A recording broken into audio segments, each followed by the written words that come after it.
I think the problem in Chinese education is the foundation, the basic value for students. Because I think here it's very practical. Every school is very practical. So young students needs to be more ambitious, needs to be more ideological. So I figure instead of me teaching in school for one semester, I better see my own practice as an example to influence young people. Because I really respect some early architects.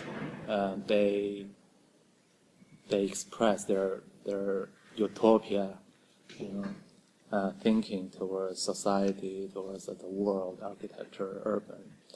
But in China now, it's very practical. That's what I see from the whole practices, also the education.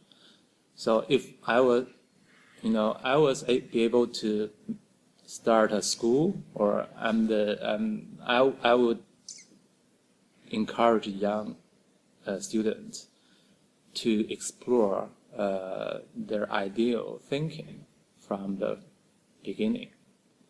Because 4 years later, it's too late. They already learned a lot of techniques. It's too late. Also keep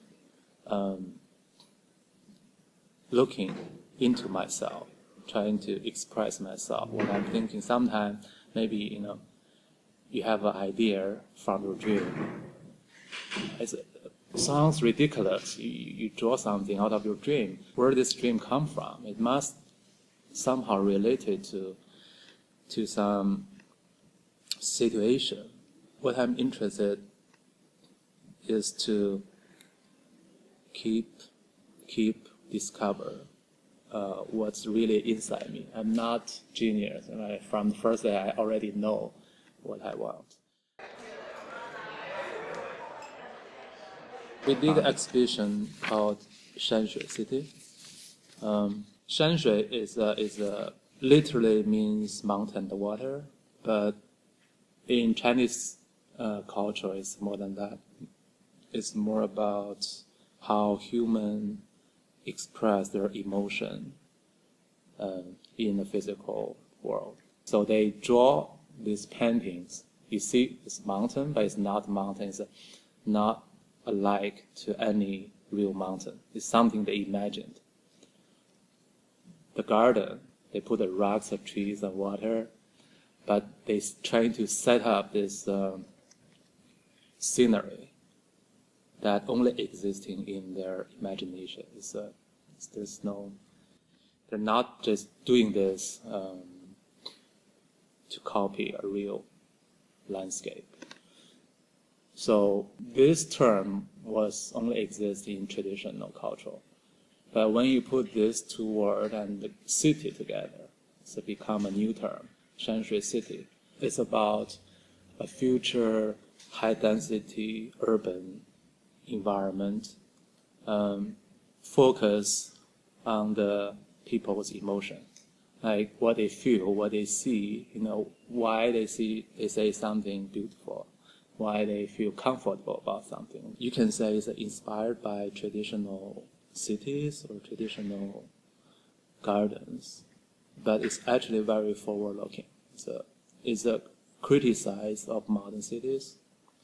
It's a way, I think it's a one possibility that what the future city could be.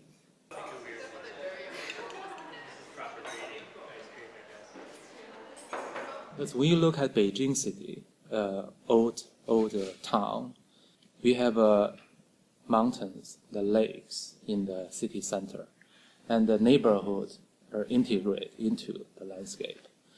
But all this nature element was artificial. Man-made was a grand project.